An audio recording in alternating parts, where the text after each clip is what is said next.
पिछले सावन तक मेरा नाम मैनल ही था। लेकिन पिछले सावन की इस बारिश भरी रात में नहाने के बाद तो मैं मैनल से माही बन गई हूँ। मैं मैनल से मैना ही बई हूँ। मैं भी ए में पढ़ रही हूँ। मेरी एक बहुत ही प्यारी सहेली शमा खान, बहुत ही प्यारी और खूबसूरत भी। वो अपने चचा जान के बेटे यानी अपने भाई जान के साथ प्यार के किस्से इस तरह रस लेकर सुनाती है। शमा मेरे साथ ही रवैया कर रही है। साथ ही रवैया कर रही है। अगले महीने इसकी शादी भी होने वाली है अपने चचा के लड़के के साथ, और उन्हें शादी की कोई जल्दी नहीं है क्योंकि वो तो शादी से पहले ही रोज अपनी सोहाग रात मनाते हैं। शमा बताती है कि उनके भाई जान गल खान उनके चचा के लड़के हैं। उनका खानदान एक के खान चचा के लड़के हैं। उनका खानदान भी उनके साथ वाली कोठी। उनका कपड़ों का बहुत बड़ा कारोबार है। शमा अपने माँ बाप की अकलूती औलाद है और गल भी अपने माँ बाप का अकलूता लड़का और दो बहनों का एक ही भाई है। दोनों की मंगनी हो चुकी है और अगले महीने शादी है। क्लासरूम में हम दोनों साथ साथ ही बैठते हैं।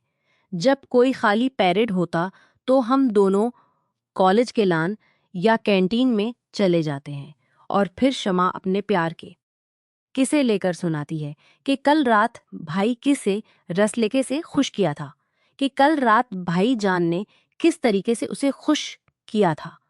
एक बार मैंने उससे पूछा था कि तुम्हें शादी से पहले ये सब करने में डर नहीं लगता, तो उसने जवाब दिया, प्यार में डर कैसा, खूब मस्त होकर प्यार करते हैं हम तो।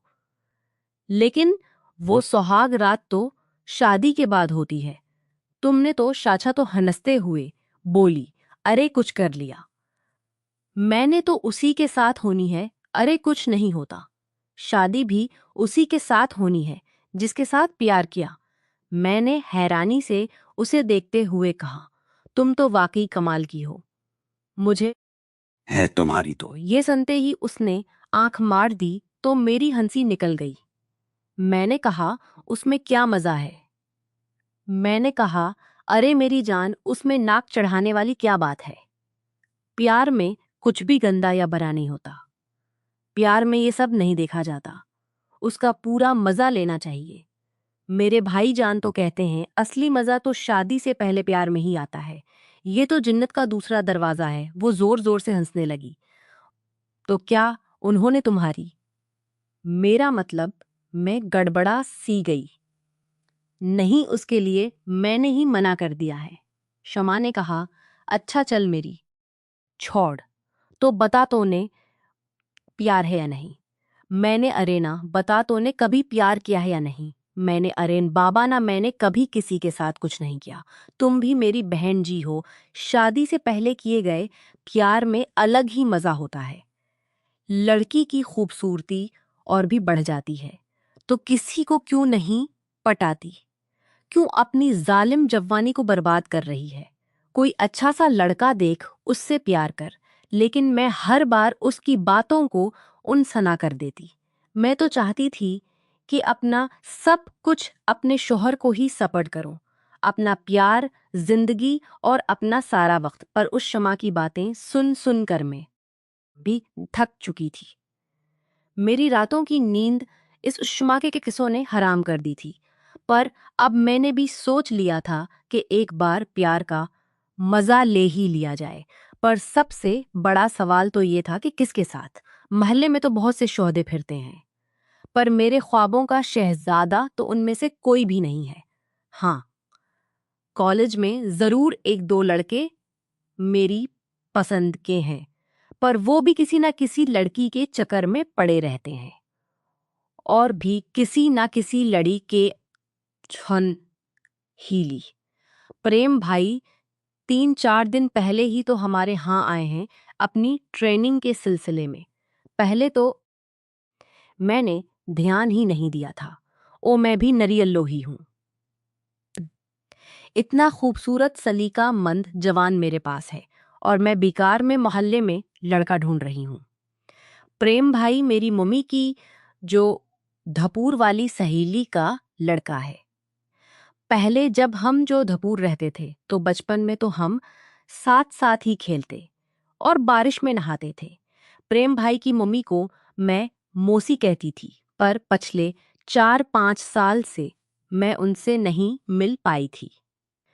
परसों जब वो आए थे तो उन्होंने मुझे अपनी बाहों में भर लिया था।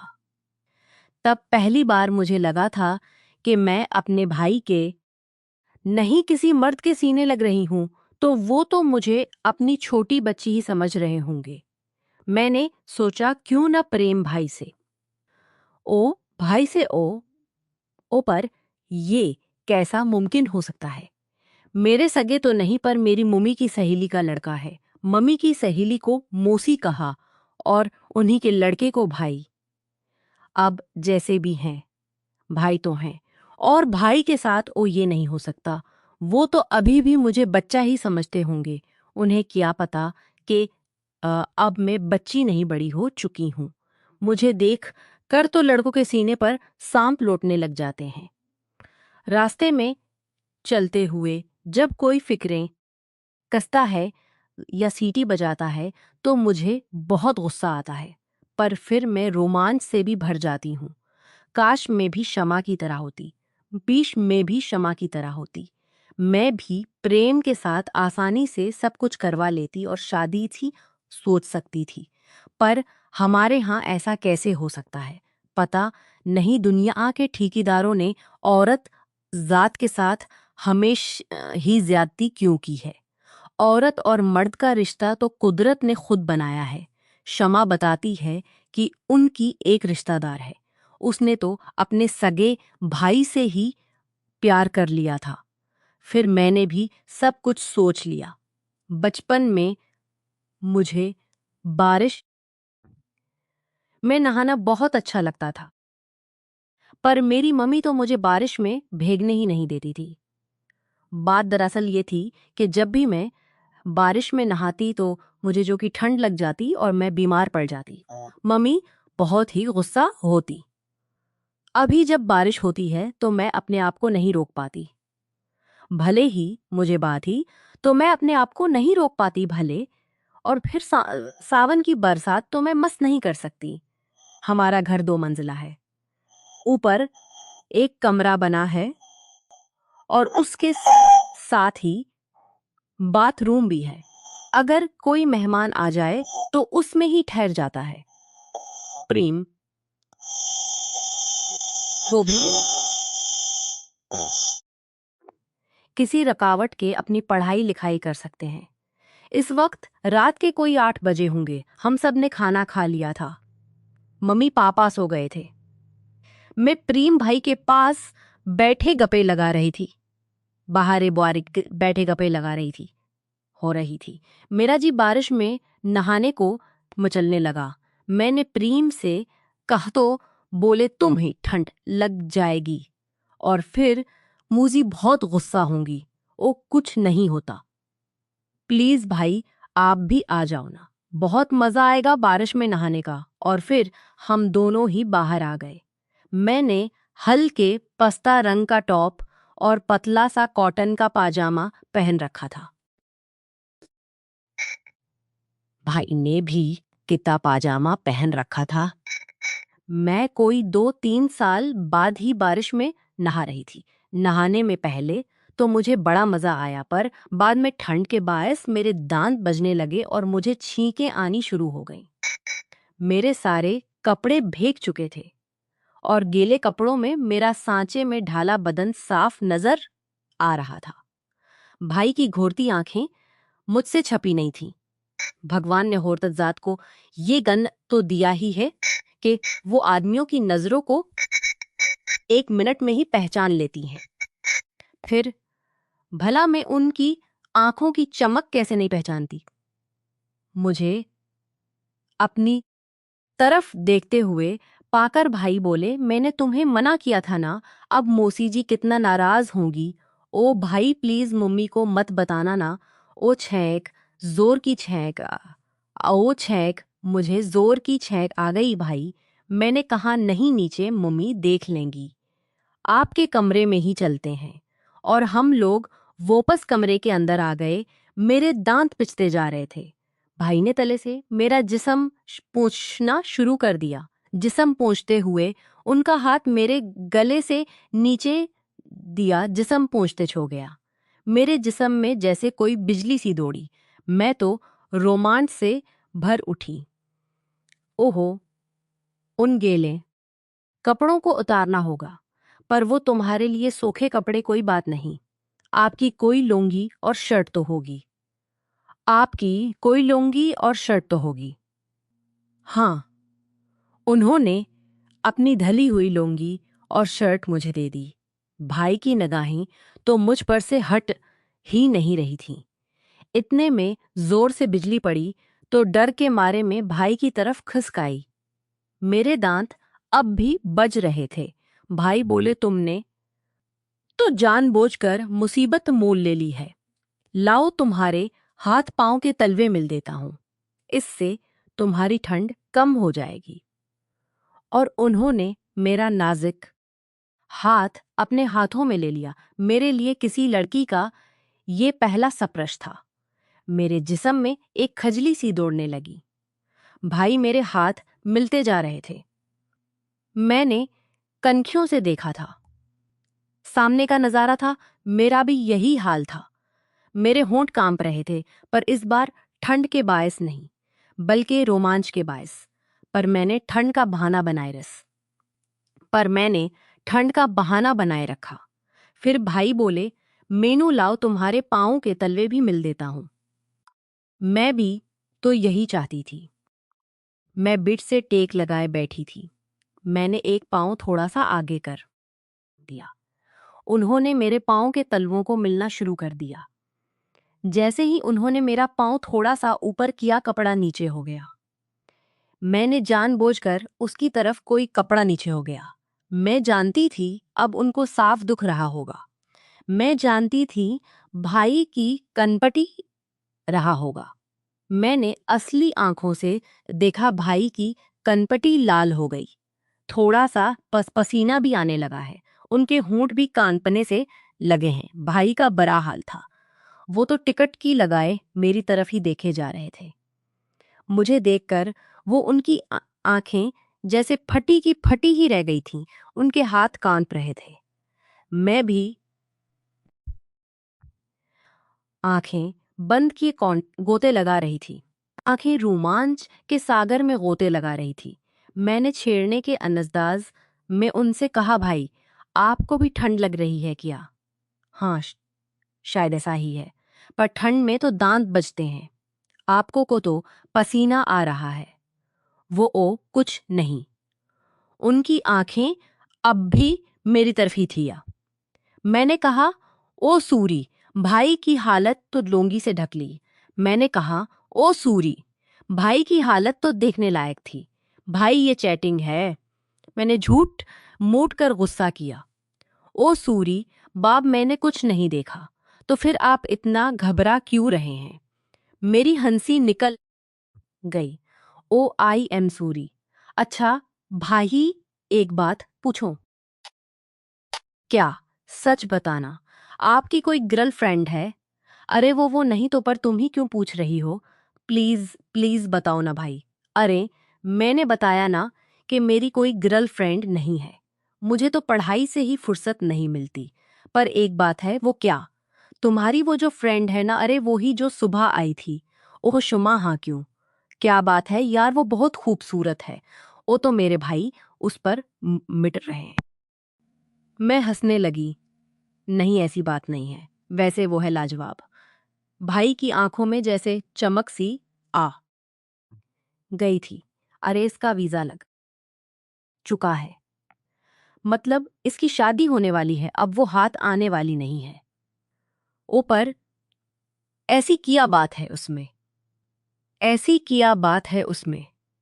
यार मीनू, उसको देखते ही दिल बाग बाग बाग बाग हो जाता है, जैसे कि क़यामत हो।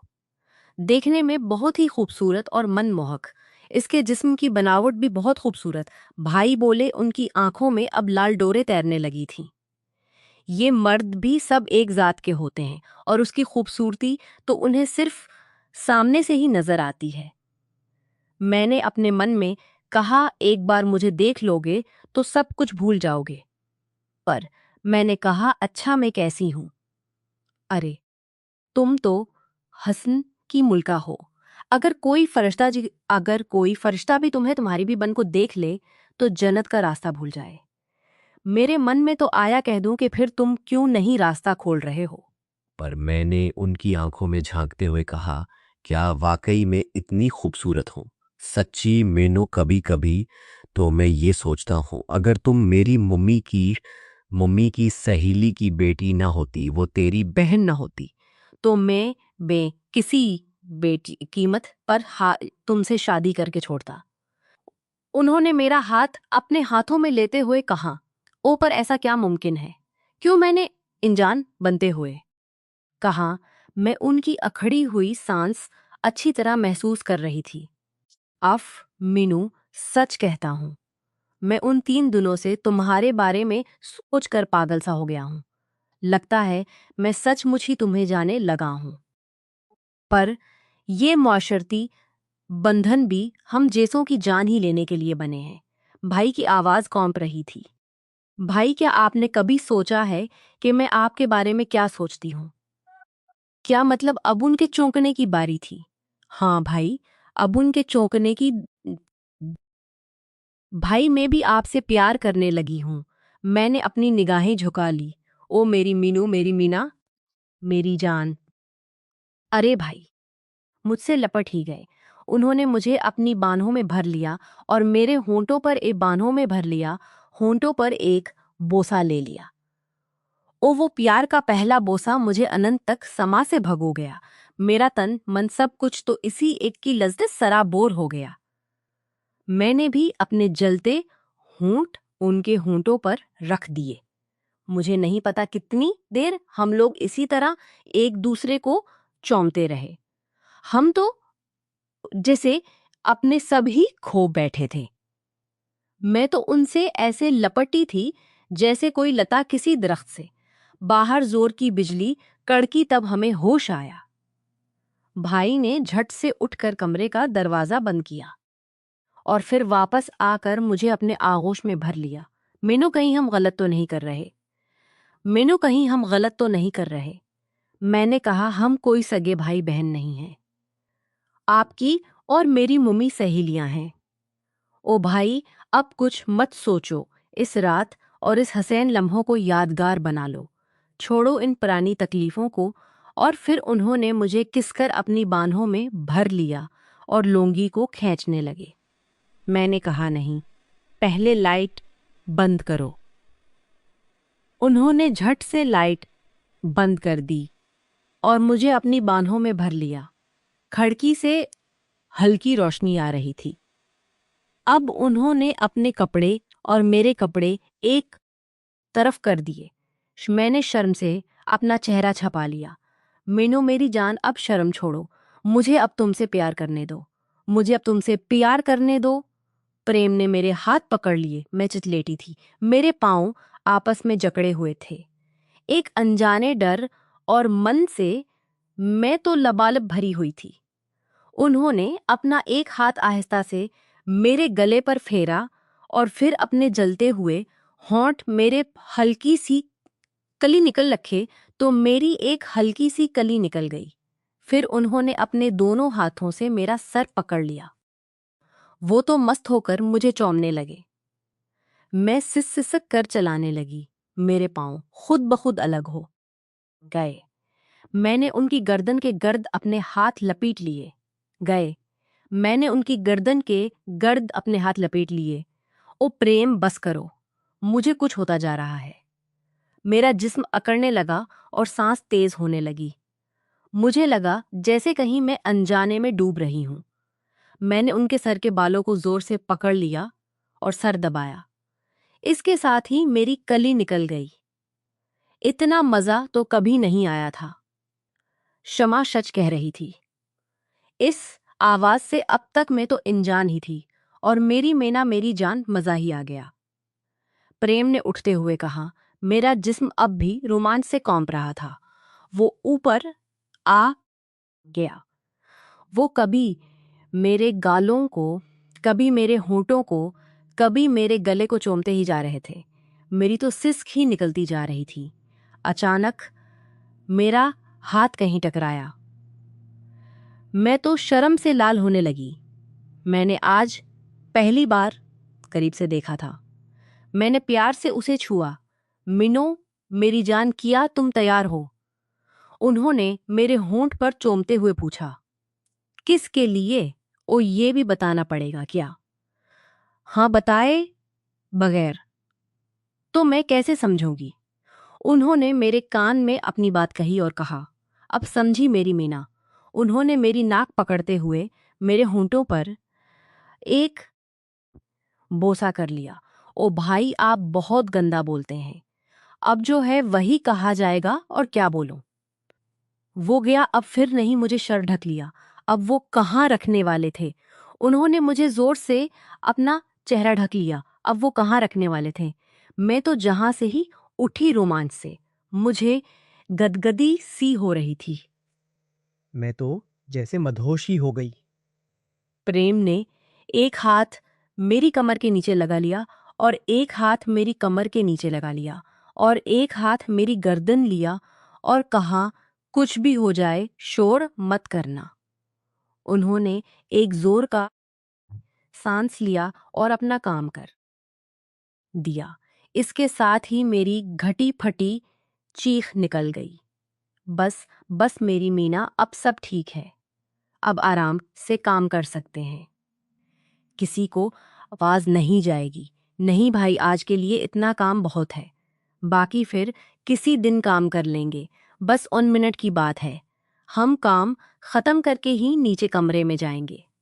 उससे पहले नहीं। हम लोग कोई 3-4 मिनट ऐसे ही एक दूसरे की बाहों में लपटे पड़े रहे, और अ, फिर तो जैसे कमाल ही हो गया, सब ठीक हो गया। मैंने कहा, चलो भाई, अब काम शुरू करते हैं। सब ठीक है। अब मेरा दिल जोर जोर से धड़क रहा था, और सांस बेकाबू होती जा रही थी। मेरा तो रो ही पल कुत हो गया था। मैं तो जैसे मस्ती के कुत हो रही थी, पर उन्होंने मस्ती के सागर में ही डूब रही थी। अचानक उन्होंने मुझे जोर से अपनी बाहों में भर लिया। प्रेम 1 मिनट के लिए रखा, और फिर बोला, देखो मेरी जान, थोड़ा शांत ही रहना, तभी सही से काम होगा। मैंने कहा, ओ प्रेम, अब कुछ मत कहो, फिक्र मत करो, तुम्हारे लिए मैं सब काम कर लूंगी। फिर उन्होंने मुझे किस कर अपनी बाहों में भर लिया और अपना काम कर दिया। प्रेम तो पके ग्रो थे। इससे पहले कि मेरी चीख हुआ में गूंजे, उन्होंने मेरा मुंह अपने हाथ से ढांप दिया। बाहर बहुत जोर से बिजली कड़की, और मैं तो बस आंखें निकालते ही रह गई। बाहर बहुत जोर से कम नहीं था, लेकिन मुझे लगा मुझे जितने जोर का झटका ले रहे। वो 4-5 मिनट तक हम इसी तरह शांत पड़े रहे। फिर आहिस्ता आहिस्ता काम फिर से शुरू हुआ। अब वक्त की परवाह किसी को न थी। मैं तो बस यही चाह रही थी कि हमारे प्यार के ये सुनहरे पल कभी खत्म ही ना हों। प्रेम अपना काम करते जा रहे थे। मैं तो प्रेम रस में डोबी रोमांच के सागर में गोते लगा रही थी। कमरे में इस मधुर मौसीकी को सुनकर मैं तो तुस्कीन पाती जा रही थी। इस अनोखे प्यार से अब तक मैं तो अनजान ही थी। इसके बदले में अगर जिन्नत भी मिले तो मैं ना जाऊं। मेरी ना, अब मैं भी जाने वाला हूँ, भाई ने कहा। मैं जोर से अपनी बाहों में जकड़ लिया। बाहर बारिश अब बंद हो गई थी। मैं शर्ट अब बंद हो गई थी। मैं शर्ट और लुंगी पहनकर नीचे भाग गई। प्रेम तो मुझे मैनल से मैना बुनाकर अपनी ट्रेनिंग मुकम्मल करके वापस चले गए। मैं आज भी उन लम्हों को याद करके रोमांच से भर जाती हूँ, लेकिन जब इनकी याद आती है तो मेरे दिल में एक हिचकी सी अटती है, और मेरी आंखों से आंसू निकल पड़ते हैं। मैं इनकी याद में कितना रोती और तड़पते हैं। मैं इनकी याद में आग लगा कर पती हूँ। वो तो बस सावध मुझे ये कहकर चले गए, लेकिन वक्त के साथ मुझे अहम सबक ले एहसास हुआ कि वो रात मेरे लिए एक अहम सबक लेकर आई थी। हम दोनों जानते थे कि हमारा रिश्ता खानदानों की दी वजह से भाई बहन जैसा समझा जाता था और इस रात के बाद इसे जारी रखना हमारे लिए मुमकिन नहीं था। मैंने अपनी पढ़ाई और मुस्तकबिल पर तवज्जो मरकूज की। आहिस्ता आहिस्ता मैंने सीख लिया कि जज्बा और प्यार के लम्हे बहुत खूबसूरत होते हैं, लेकिन अगर वो राज और डर के साथ हों तो उनका नतीजा अक्सर दर्द और तन्हाई होता है। अब मैं समझती हूँ कि हकीकी खुशी इस रिश्ते में है जो खुले दिल से, बगैर किसी शर्म या राज के और मुआशरे इल्लैन की रजामंदी से कायम हो। इस रात ने मुझे एक नई पहचान दी। इस रात ने मुझे ये सबक भी दिया कि जिंदगी के अहम फैसले जज्बे में आकर नहीं, बल्कि सोच समझ कर करने चाहिए, ताकि बाद में पछतावा ना हो। अब मैं उम्मीद के साथ अपने कल की तरफ देखती हूँ।